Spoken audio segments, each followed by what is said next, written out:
The first step in development infrastructure is maintaining our existing roads.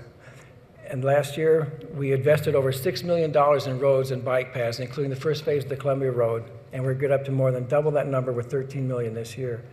We'll continue to work with state and federal partners to ensure we have the resources to keep our traffic flowing as smoothly as possible.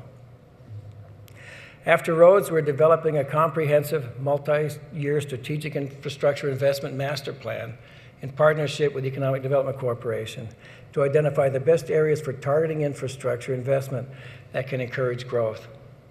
And we are doing this because the city has a new role to play in promoting growth and development, not just responding to it. I really have to commend the staff, board, and private sector partners of the Economic Development Corporation.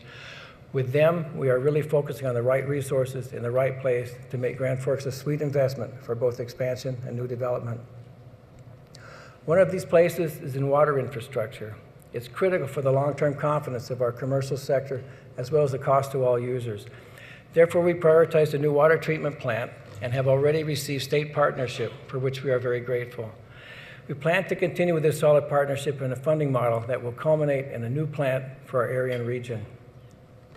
In like manner, we have strong statewide partnerships to move forward on the Red River Valley Water Supply Project, another critical infrastructure component to ensure long-term residential, commercial, and industrial confidence in accessible, affordable, and available water.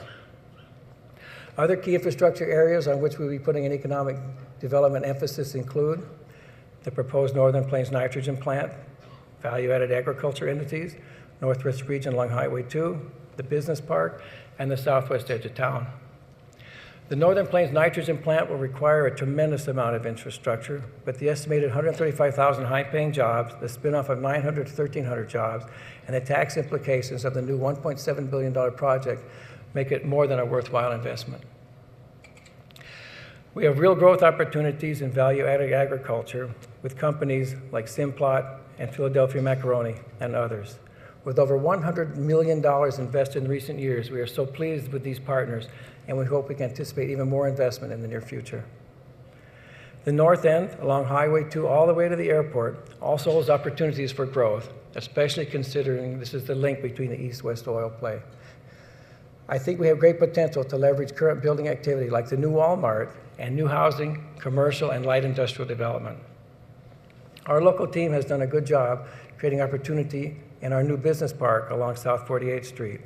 It is a growing neighborhood of new and expanding businesses because we acquired the land and initiated infrastructure that created an attractive place to start or grow a business. And of course, we also continue to plan for development in the southern areas, including an interchange at 47th Avenue South. This interchange area includes the potential for even more housing, commercial, and light industrial development.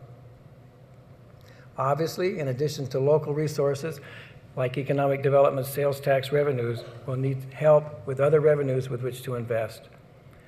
That is why, in addition to our legislative efforts, Grand Forks is supporting and has able representation on groups like the Red River Valley Prosperity Partnership, the Legacy Fund Initiative, and the North Dakota Rural Development Council, and the Red River Regional Council. Grand Forks is at the table, so we're well represented.